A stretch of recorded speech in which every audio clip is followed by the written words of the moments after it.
Hi guys, it's Terry and I'm back. So it seems like it has been forever since I did a live feed with you guys. Actually it's only been a week, but it has been an incredibly busy and really productive, exciting week.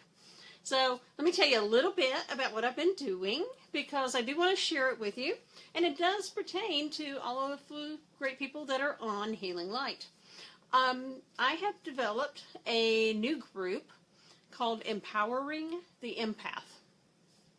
This is a group about supporting people who are empaths and having to deal with the energies, the senses, the feelings, everything they've got going on with them, because sometimes it is really difficult to deal with that. So I have a Facebook group called that. I also have a website now called empoweringtheempath.com, and I've created a video program to help you with it.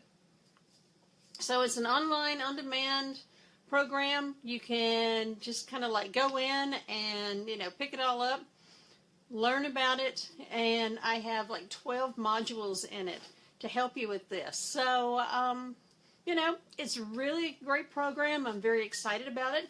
I've had a lot of very positive reviews on it, and I would love for you guys to check it out, and I'd like to hear what you think about it as well. So it's been a while since I've done readings, and I know you guys have missed it, so I'm going to do some today. My request from you is very simple. Ask me your question one time, please, okay? If I don't catch it for you on the video, I will be going back and answering things in my spare time this afternoon and tomorrow, okay?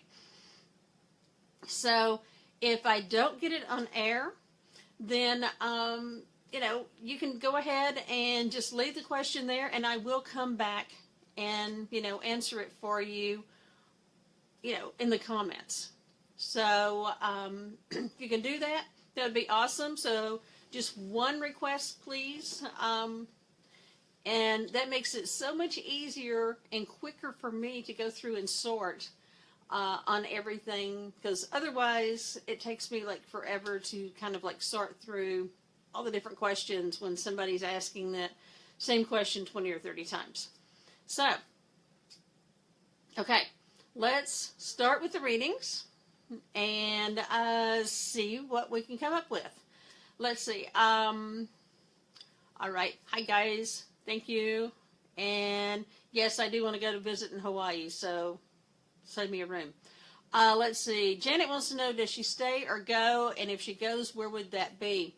Janet, the message that I'm getting for you right now is to stay put for a little bit longer. Probably about 6 more months. And then you're going to have some other opportunities come up. Veronica wants to know about health issues. You're going to be okay, Veronica. There are some things that are like some bumps in the road that are going to cause you some issues, but you're getting them sorted out one at a time. It's like, you know how an onion is. You've got like all these layers and skins and everything, and that's what you're doing, is you're just going through and sorting through the layers to get the problem resolved. So a lot of times we have, a lot of different symptoms, and we have to sort them out. So that's what it is that we're going to have to do for you on that. Okay, let's see. Jill, are horses in my future? Oh, honey, horses should be in everybody's future. Yes, they are going to be. I see a great big bay horse for you. So that is coming up. Not going to be like immediately, but it's already lining up. So I would say probably not too terribly long. That's going to happen for you. Let's see. Let's see. Anita wants to know about a spiritual talent that's undiscovered and not using. Anita, whoops, I just like messed up on my, oh, there we go. Okay.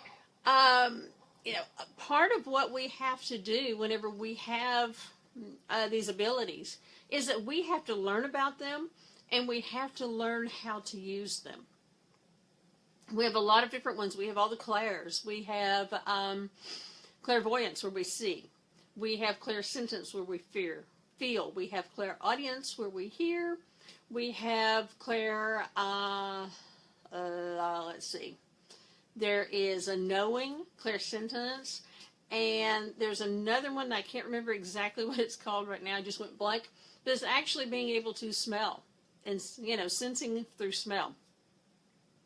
So you have a lot of different abilities. There are also abilities with healing. There's abilities with being a medium. But a lot of these things actually like roll into one big just intuitive bundle that a lot of us have. So part of it is the journey in learning about that yourself. So think about, ask your angels for messages, and then look and see what messages you get. You got to really pay attention, because sometimes we don't always see what's, in front of us. It may just be something moved. It may be a shift in something. It might be something that we hear from other people in a conversation. So you really have to pay attention. But when you do, your angels will give you all sorts of wonderful messages. Okay, now, for some reason, this isn't scrolling and I'm not seeing some stuff. Okay, here we go. Tiffany wants to know if she is doing the right thing. I'm getting a big yes on that one. So, sorry, something tickling me, so I guess I'm like feeling extra angels around. Yes, everything is going to work, and it is going to be very positive. Michelle wants to know about a out-of-state relationship going to improve. I'm getting that it's probably not going to be a huge improvement right now, Michelle. I think you need to look at what this relationship is showing you, as far as what it is mirroring for you and what it is teaching you. So it's bringing out some things that you need to learn, and then as you do that, then things will start improving. Let's see. Marilyn wants to know about crazy dreams.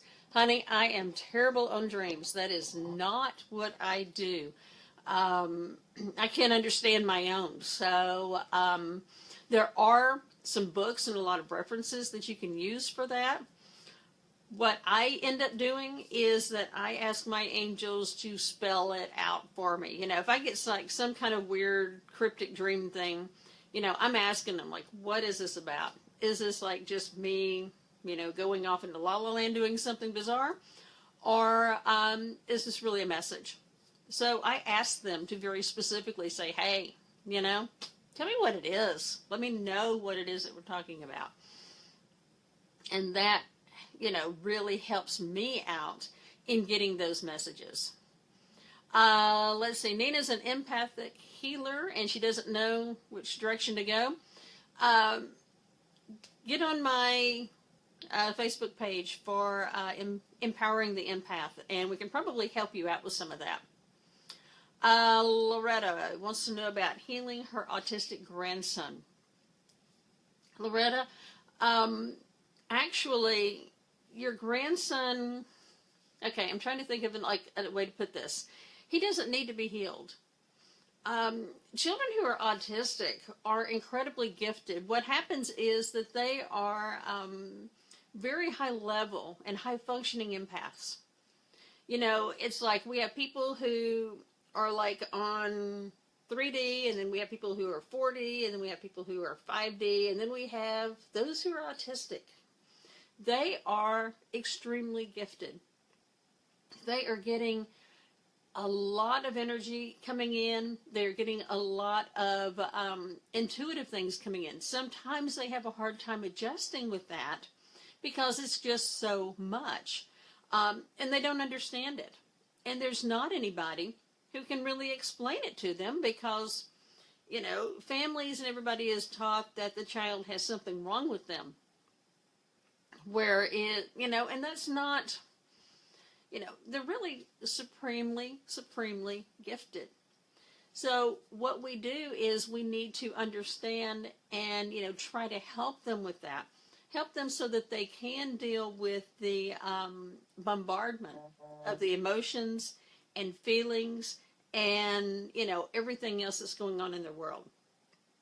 So it's not really about, healing that person, because that person is so much more elevated than we are. They're getting things on a level that, we can only dream of.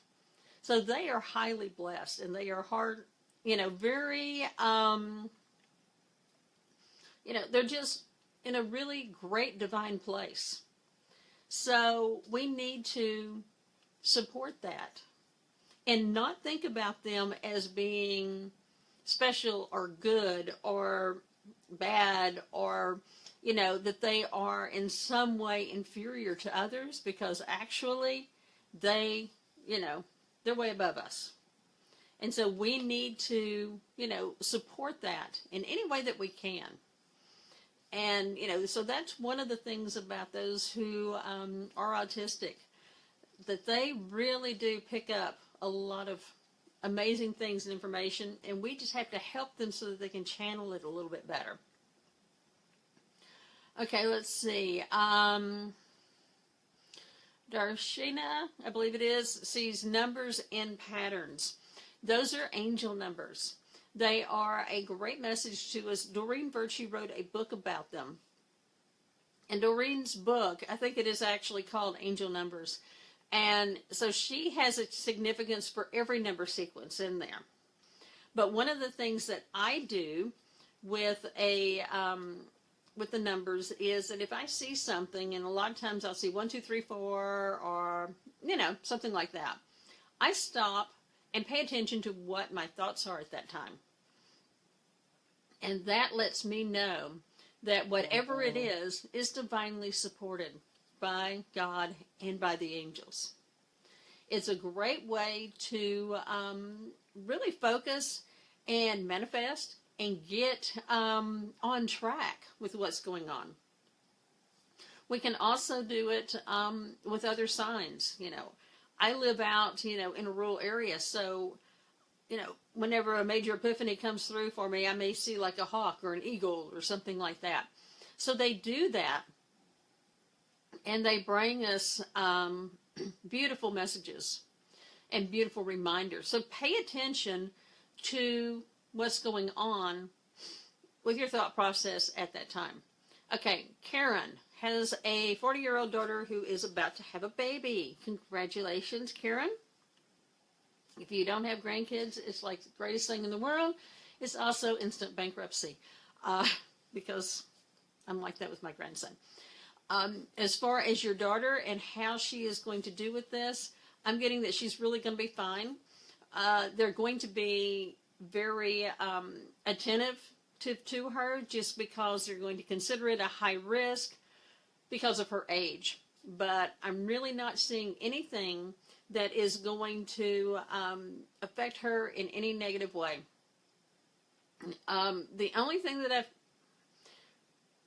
sometimes I get visuals that then I have to try to figure out what they actually mean. And what I'm getting is, I almost see like bubbles going through like liquid. So I'm thinking maybe the oxygen levels in the blood, they're going to be checking that and paying attention to it. But that is not necessarily something bad. If they're paying attention to it, then everything's going to be just fine. And they will keep track of that and making sure that the baby is getting everything that it needs. I almost slipped and said something. I almost said a gender thing. So, and I'm not sure if you guys know the gender. So the baby will get everything that it needs, and everything's going to be fine. She is going to have a little bit longer recovery process just because, her age and everything, but, it's going to work, and she is going to be just fine. Okay. I think it's Beats. Wants to know about negative family members. Oh my gosh. I could write a dozen books on that. For one thing, this is not attacking or blaming the victim, okay? But, you know, we are born into this. We agreed to get into the family who is negative, that is abusive, all that sort of stuff. I am working on a book. The title of it is What the Hell Was I Thinking? And, you know, it's like that thought goes through my mind and comes out my mouth a lot whenever I think about my path and my life, what I was born into. So one of the things with that is that we put ourselves into these situations to learn and grow and develop.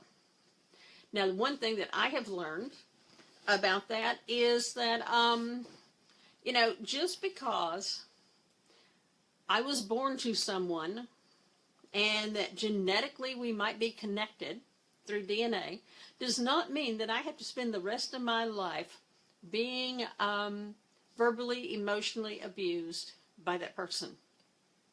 Okay? There is nothing that says you have to do that. Learn your lesson and get out. Okay? You don't need to put up with it. You know? Part of it is about boundaries and saying, hey, I'm not going to put up with this anymore. I'm not going to accept the abuse. I'm not going to accept, you know, whatever it is that you guys want to throw at me. Now, for me, mine was a lot of verbal abuse, a lot of emotional abuse, a lot of abandonment in a way that I did not have any support from my mother, okay? My dad was always working, and my dad loved me unconditionally. My mom was a very manipulative narcissist, and she was very abusive. And she was two different people. She was one person who was like Miss Wonderful Church Lady out in public, and then she was like this mean, nasty, horrible person who, you know, really treated me very badly, you know, growing up. And, you know, for the longest time, I honestly thought it was crazy. Because my mother would tell people things, you know, like she would tell people that, I mean, okay, the words used back then are not appropriate now, but, you know, this is, you know, the words that we use. She kept telling people that I was retarded. But at the same time, in school, I'm making A's and I'm in advanced classes and I'm doing really well in school. But she would tell people that to get sympathy. And then she wouldn't allow me to be out around other people. She wouldn't allow me to have friends. She wouldn't allow me to do anything socially. I was able to go to school and I was able to go to church. And any other contact that I had with other people was basically, you know, like next to nothing. You know, it was terrible abuse. I put up with it. I tried. Honestly, I had conversations with my mother for over 20 years saying, hey, why are you doing this? Why do you say these things? She told people that I was an alcoholic, a drug addict. Oh my God, that I disappeared. I ran off with some guy. I mean, she had really outrageous stories. But then whenever I would confront her about them, she would lie about them and say that she never said that and never did those things. But I tried for over 20 years to have conversations with her, to discuss this, to try to, you know, get things going with it. She denied it. She wouldn't accept responsibility for anything that she said. And finally, I just said, okay, you know, I'm done. If you cannot, and actually my words to her were, if you cannot treat me with the same respect that you do a perfect stranger, then I can no longer be associated with you. Now, I was in my mid-40s whenever I did this. I had to do it. And, you know, honestly, for the very beginning, I had a terrible time with guilt because, you know, I'm a Pisces. We're all emotions, you know. And being an empath, I felt really, really bad. My sister was actually the same way as my mother. She was like a twin of my mother. So I lost both of them. My father had died whenever I was 28, and Mom went into high gear after that. So, finally, in my mid-40s, I just said, I can't do this anymore. And it was interesting because once I did that actual cut, I cut the cords, I did all these other things, then I started having other people, other adults from my life come back and apologize to me for not standing up for me as a child. So then I was finally validated, like, oh my God, I really wasn't crazy, I wasn't like hallucinating all this time. But it taught me that I have value. It taught me that I need to have boundaries. And, there is nothing wrong with standing up for yourself. So, we have to do that sometimes. We have to cut ourselves off from them. Just because we are genetically attached does not mean that we have to be together our entire lives. Okay? I learned my lesson. I got out. And, my health has improved. I had really bad chronic illnesses. I was supposed to be complete and total bed rest for the rest of my life 18 years ago. And, it made a huge difference. So you have to do it. It was not necessarily easy to do it. I put it off for a long time, but I did it. And, I've been so much better since then. And I'm a much happier person, and I'm a much better person now. So do not stay with people who are like that. Do not stay with anybody who abuses you in any way. There's nothing positive about it, okay? We learn the lesson and we get out. If we are an empath, it makes it even worse. And it's harder on us.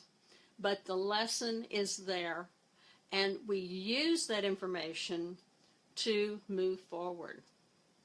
So, do that and, walk away. Actually, run away if somebody is that way. Okay, I've had a bunch of people ask about loved ones who have just passed. And I'm going to give you guys kind of like a group answer because it's really pretty much the same. When we have loved ones who pass, what happens is that they are with us in the very beginning. They're with us for the first couple of weeks or so. They help us as we're going through that initial grief period. They will do the best that they can to communicate with us. I just had a very, very special lady who died a couple of weeks ago. And, once she died, she was like nonstop chatter, just, finally I was like, Bonnie, give me a break here, But she was giving me information to share with her family because she knew that I could relay the information.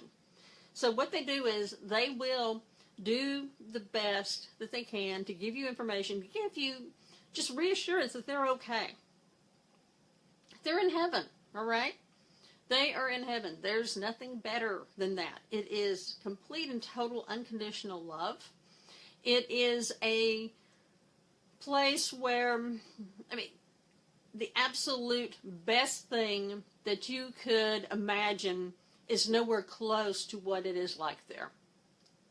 I have been there, died a couple years ago, had to come back, got kicked out, had to come back and do more work. So, it's a fantastic place. Now, what happens is that they're with you for a little while, and then a couple of weeks or so, usually 10 days, 2 weeks after they have passed, they will kind of go off to do their thing in heaven, okay? They have healing to do. They have sort of like their life review that they've got to go through. It's not a judgmental life review like a lot of us have been taught. It is a very gentle and loving process where you talk about, okay, so you came down to earth and you wanted to learn this, this, and this. Let's see how you did on it. You know, did you remember what you were supposed to do? Did you do these things? Did you accomplish this? And what are we going to do different next time? That's the kind of life review that you have. It's very loving and compassionate. So they do that. They do their healing. They stay kind of busy for about 4 to 6 months. That doesn't mean that they are not with you.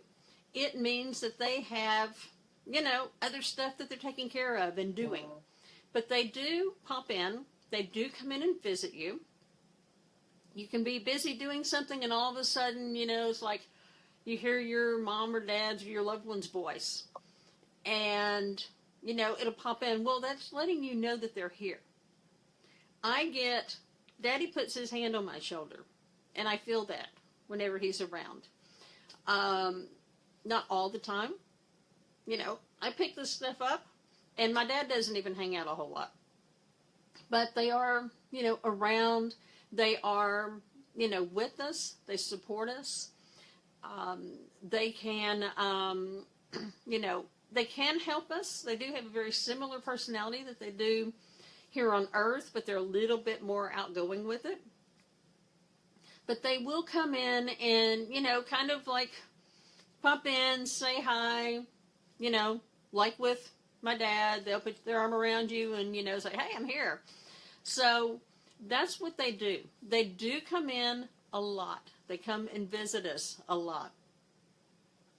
So they are there to support you in a lot of different ways. They're not your angels, because angels are divine beings who have always been in spirit. But, you know, they will work with the angels. They will do things to let you know that they're around. So pay attention to that. Pay attention to, like, some of the things that are happening around you, and you'll be able to tell. If they've been gone for about 6 months or more, then they're a little bit more in their power, and they will be able to send you clearer messages, and you'll be able to receive clearer messages, okay? If you're having a hard time connecting with your loved one on the other side, ask Archangel Azrael. It's Azareal. Azrael is the angel who comes in and helps them as they cross over. When everybody talks about that, you know, big light, and you go to the light, that bright white light is Azrael. Okay, his color is white. And so whenever you're going like towards the light, that's when you're going to Azrael. So ask him. He will help them so that they can communicate, or you can hear what they are communicating a lot better. Okay? Because they're communicating with you all the time. It's just that we have a hard time actually hearing it.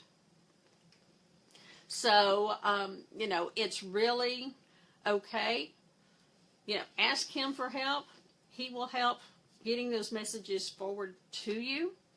And it will be, you know, it'll be a great way to help you learn and communicate with the angels, because it's easier usually to communicate with loved ones, and then you kind of like work your way up with angels. So they are around. They will help you and support you. And so they will be, you know, they're around you a lot. So don't ever think that they have abandoned you. They haven't. And they will let you know in different ways that, you know, they're around. Okay, somebody asked me an interesting question about, is it going to be safe in the U.S. over the next 4 years? Yes. There are going to be a lot of changes. There are going to be, you know, there's still people who are angry because, you know, they didn't get the person that they wanted elected. And, you know, it's even happening in France right now that, you know, people are demonstrating and throwing a tantrum. It used to be that, you know, you had people who go into an election, one person wins, one person loses. Everybody says, okay, you know, like, yay, my guy won, or boo, you know, my person lost, but I'm going to support them because by supporting the president, we support our country. Now, things are very different. And we've got people who are throwing tantrums just to throw tantrums. And, they're protesting, they're, just being jerks about stuff. A few years ago, 8 years ago or more, when the other party was in power, people were upset about it, but they weren't, doing things quite as violently or drastically as what's going on now. They're going to level out. They're going to finally get their, big boy and big girl panties on and start growing up a little bit and accepting the fact that, sometimes we don't get exactly what we want, but, we need to make the best of it, because if we support the process, and I totally get that the process has a lot of flaws, okay? But if they support the process and get behind that, then they will start getting and seeing some improvement. So, it's one of those things where we have to work together.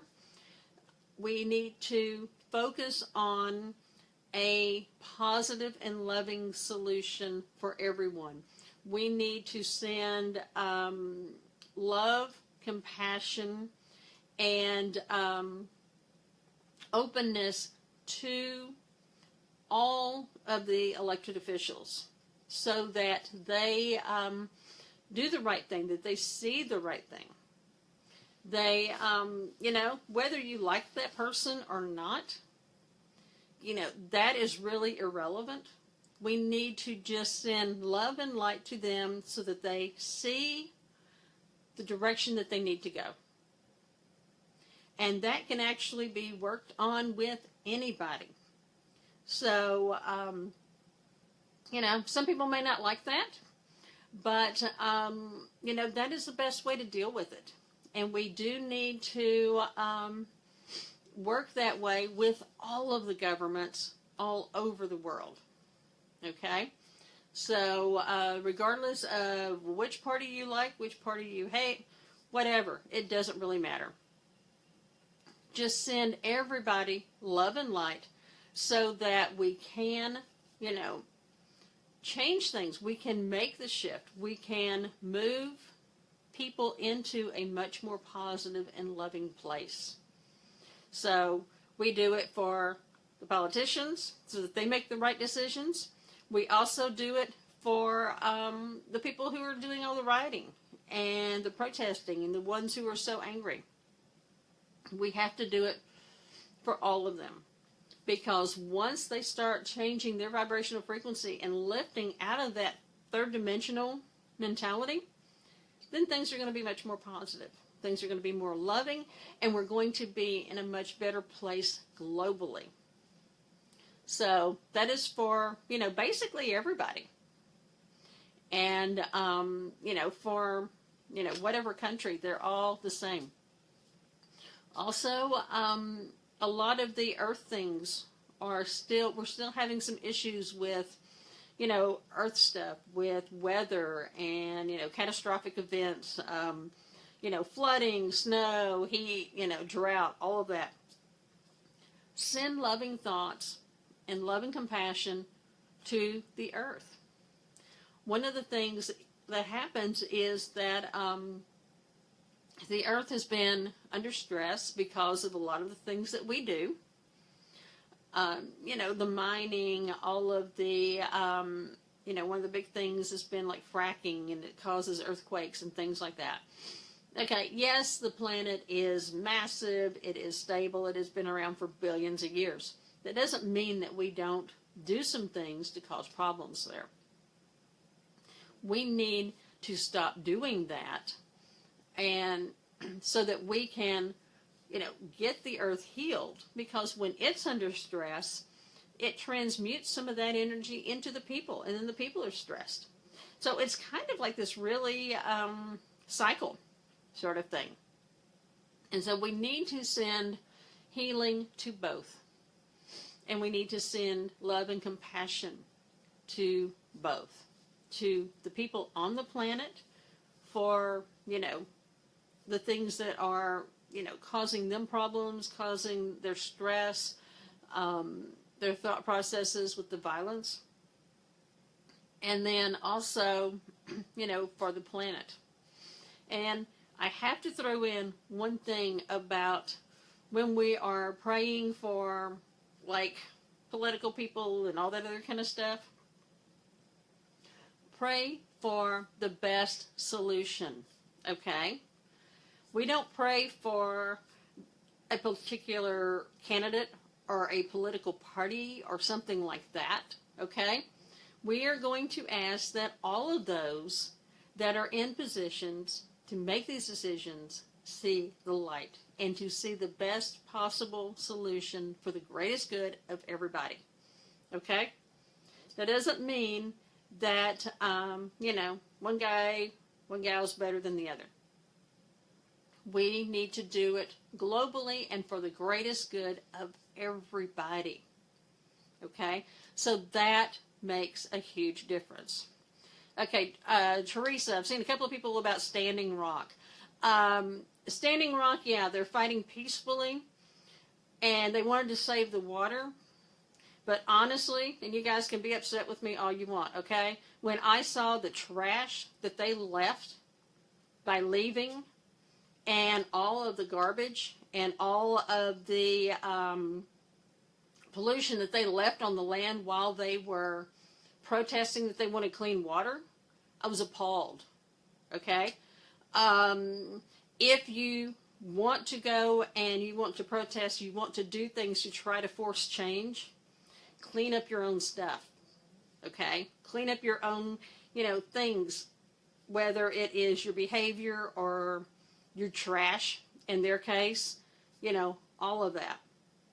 So, you lose all credibility when you go out there to protest for clean water, clean everything, and then you leave like hundreds of tons of trash in your wake. So, I do support the clean water. I do support what they were going after. I do not support the way that they went about it. Okay? There were some people who were agitators, who were violent and causing problems and trying to start trouble with the police and the officials. That was wrong. And then, my God, the trash, I couldn't believe that. So, they need to rethink the way they want to do things. So, anyway, that's my thing on Standing Rock. I support the concept, and a pipeline underneath a major water source is a disaster. Okay? But, they cleaned up, they made such a mess with everything else that they caused, twice as much trouble than what they were actually protesting for. Okay. Let's see. Somebody else was asking about loved ones who reincarnate. Yes, they do reincarnate. Usually, though, they wait several generations to come back before, somebody just doesn't die one day and 6 months later they're back again. So, usually they do reincarnate, but it is several generations, a couple hundred years or so between times. Let's see, Annette wants to know how to embrace starting her career after 38 years to recover financially.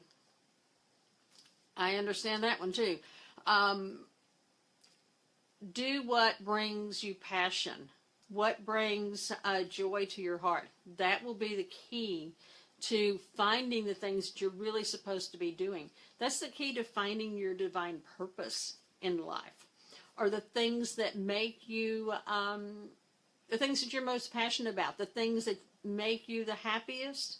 As I put it, the thing that makes your heart sing. Another way to look at it is if I gave you $10 million today and you knew that everything in your life, in your world, was going to be taken care of. You didn't have to worry about money. You didn't have to worry about anything, okay? You have a place to live. You've got everything paid for, everything taken care of. What would you do with your time? That right there is usually the key to, what you're supposed to be doing.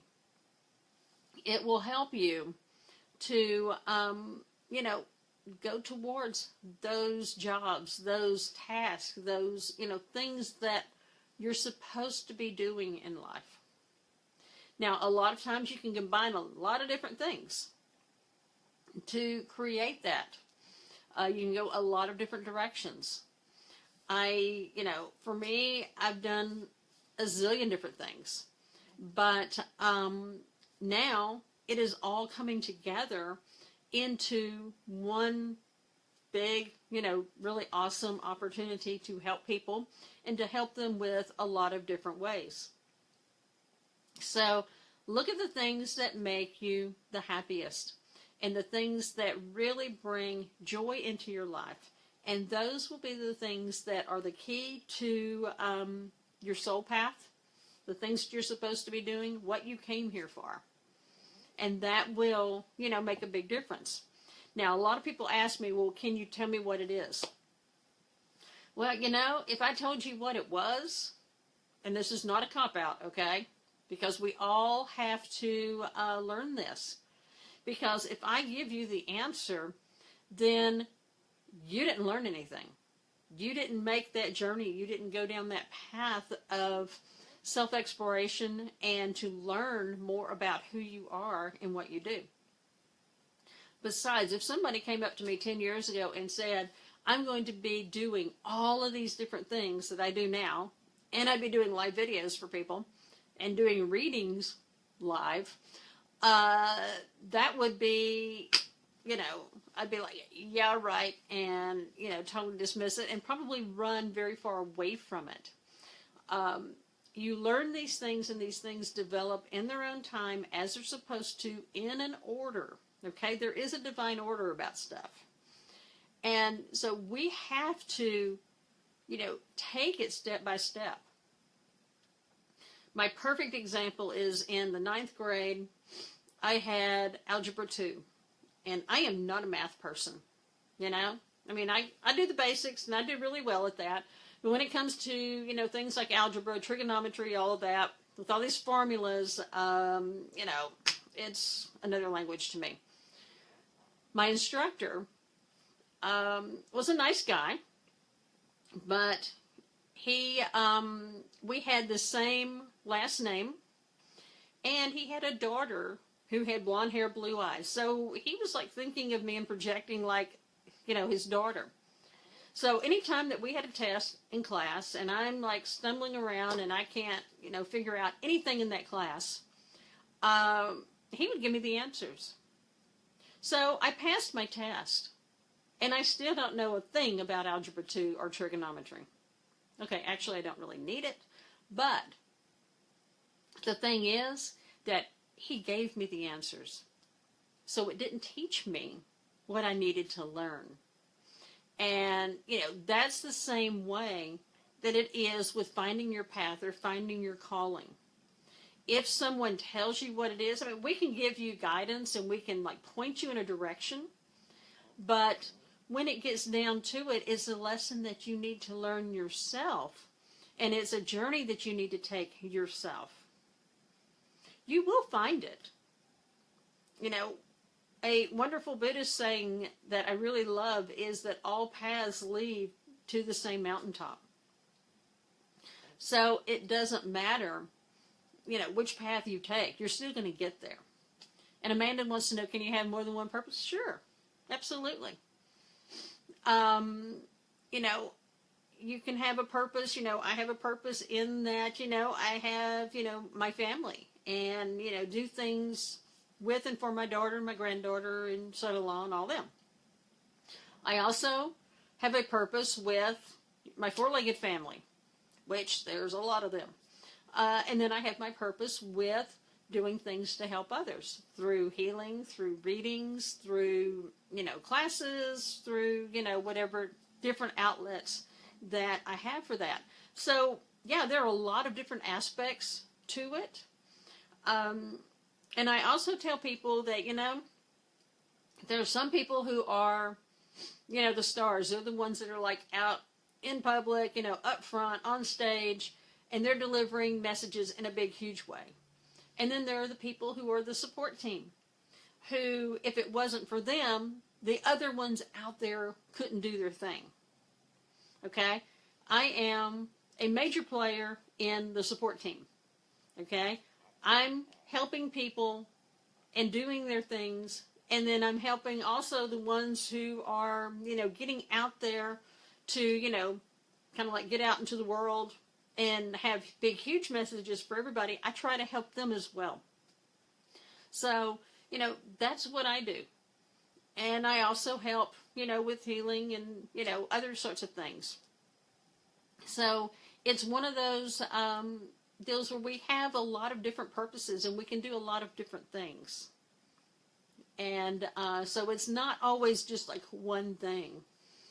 So, like, if you miss it, it's like, oh my God, it's all over. It's not like that. Let's see, Mia wants to know how to heal a broken soul. Well, first of all, Mia, I would have to ask why you think that your soul is broken. Because your soul is a part of the whole universal soul collective that we are all attached to. And so what you're saying is that if your soul is broken, then everybody else is broken too. Which I don't believe. And I don't believe that it is possible for the divine to be broken. So, if it's because you're sad about something, then a lot of times the best way to deal with it is to get out and help somebody else. The times when I have felt the worst about myself, what's going on in my world, and, trust me, with the upbringing and, the first half of my life with the way that I was treated, there were a lot of times that were really low. And I got away from me and started focusing on others. And in doing that, that helped turn me around. So, if you think that, your soul is broken because, you're sad, then go try to help somebody else and do something, and don't focus as much on you as you are, others. When we can do that and, really, share with others and help them, then it starts really helping us a whole lot more. So, don't think that your soul is broken. Don't think that you are, damaged in a way that, you can't come back, because I think that everybody has the ability to come back no matter what happens in their life. It may be really hard. It may be, a major struggle. But, there are things that you can do. You can surpass that. I was at a point a couple of times in my life where everything was just so low that I felt that there was no reason for me to continue living, and that if I did leave this earth, that it would probably be better. I had been beat down that much because of the way that I was brought up, and the way that I was treated, and the way that I was, told that I was, that basically I was pretty much, worthless. And sure, there was a lot of times whenever I thought that, the world would be so much better off if I wasn't here. And, I tried, focusing on something else. I focused on my daughter. I focused on, my job, which, was a job, but at least it got me so that I was focusing on something besides just me. I have been, I've died 2 or 3 different times and come back. I have been through really nasty, horrible medical stuff, come back again from that. Sometimes we can come back. Sometimes we can bounce back. I usually say that it just depends on how stubborn you are. And I am extremely stubborn about stuff. So, I just said, hey, I'm not going to let this win. I'm not going to let somebody else's opinion of me outweigh, or tell me who I am. Because that person's opinion is not me. And, they are worked by their thoughts and belief system and not mine. So, you can usually come out of it if you choose to do so. But if you choose not to, and you want to stay in that mode. Oh, Sandra says, did you die in this lifetime? Yes, Sandra, I did. Been on the other side, come back, got kicked out, told I had to go do more stuff. So, and that was really a bummer. I wanted to stay because it is so awesome. But, you have a choice. You can either get out there and, pull yourself up and say, I'm not going to let this situation affect who I am. And I'm not going to let the situation affect who I am going to be today, tomorrow, and next year. Okay? Or you can say, they're right. I'm worthless. I suck. And, I should just probably, just leave. You can do that. Or you can say, wow, I'm sick. Or, something is physically wrong, and, it's just going to stay that way forever, and I'm just going to get worse, and I'm going to suffer, and I'm going to die. You have a choice. Now, I'm not saying that every single time that you can pull out of it, because you also have your life path. But you always, always have a choice about the way that you deal with any situation that happens to you. You can try to be positive about it, or you can stay negative. I refer to it as, just kind of like wallowing in the mud. If you want to stay in the mud and, moan and groan and complain about what's going on with you, then that is your choice. Or you can say, hey, I am going to use this as an opportunity to learn and grow, and I'm going to expand, and I am going to, make something better, and I am going to create a better life. So, it's your choice how you want to perceive something and how you want to deal with it. If you want to deal with it in a positive way, then you will have all of the support in the world of the universe to make that happen. But if you want to stay negative about it and, just continue to go into that cycle, then, that also is your choice. And you can continue to be in that downward spiral, and you can, never get up out of it, because that too is your choice. So we don't always get to change it, but we do get to change how we deal with it and how we accept it. And, that is the biggest difference with it. Okay, let's see. One more, and then I've got to run, because I have another call I have to do in a few minutes. So, somebody asked me about angels having colors, and yes, they do. Angels do have different colors that they come in, and that we get to see them. Like, let's see, our Michael is a brilliant, vibrant royal blue. Ariel is a lovely pink. Raphael is obviously green. Uriel is kind of like a golden color. I mean, they all have beautiful, wonderful colors. Whenever they come in, you can see that, and you can feel the energy with them. You don't always get to, not everyone gets to see exactly the colors. I do sometimes. Sometimes I just kind of sense like, oh, it feels like kind of a pink or green or something like that. So, that's one of the things that you can do and see. They also are connected with different rays of light that comes in that also works for healing. So, each angel does have their own colors and their, the energies that they bring, because the colors vibrate with certain energies as well. Like Raphael is a beautiful emerald green. He is connected with the heart chakra, which is also green, and it's all about healing and growth, which is amazing. So, this is one of the things that the angels do, is they come in with all of that.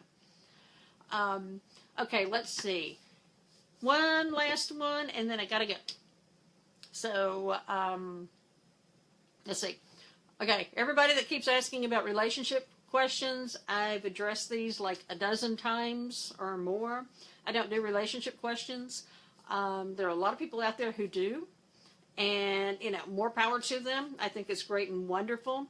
I feel that it's really more important for us to work on our own particular issues and what's going on with us, because relationships, if that relationship has a problem, that is a mirror to what's going on in your own life.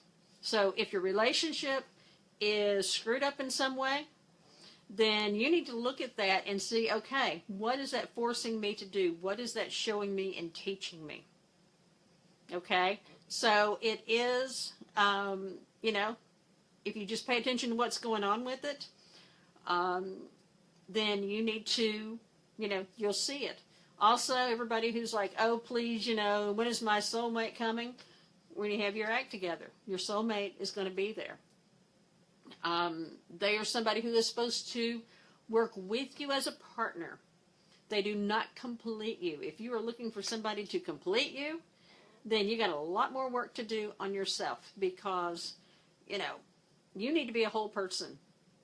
If you are, like in bits and pieces, and you think that, like Prince Charming is going to come over here and like complete you and put you together, then that is never going to be a right, loving, and equal relationship. That is going to be someone who is dependent, who has to rely on someone else to make them a person. Okay? So, look at relationships that way. And, it's one of those things where there's just a whole lot that you need to deal with yourself before you can have a positive and loving relationship. And you need to learn how to love yourself first before you can be in a relationship with somebody else. Otherwise, it's just, a dependent sort of thing, and it's, like I said, it's never going to be equal. It's never going to be it won't be a partnership. So look at that yourself and see what's going on with you before you worry about finding the right person or, things like that. And for everybody, and I saw a whole bunch of people who are asking questions about, am I going to get back with your ex? Honey, he's your ex for a reason, okay? If he wasn't an ex, then he would be current and you would be together, okay? But it's an ex, and so that means that you guys are, you split for a reason. So, looking at it, that way as well, okay? So you do need to, look at yourself. Look at what's going on in your world, in your life, and how you can develop and change yourself. Because a lot of times it's about insecurities, about self-confidence, and feeling like you need somebody else to love you. But really, you are loved unconditionally by God and the angels. They are already there loving you unconditionally. You need to learn how to do that for yourself so that you can be, a better, whole, and complete person. And then things will be very different for you in many, many ways. And trust me, I have had a long haul with this. I'm still working on it. I'm not going to say that I have it perfected.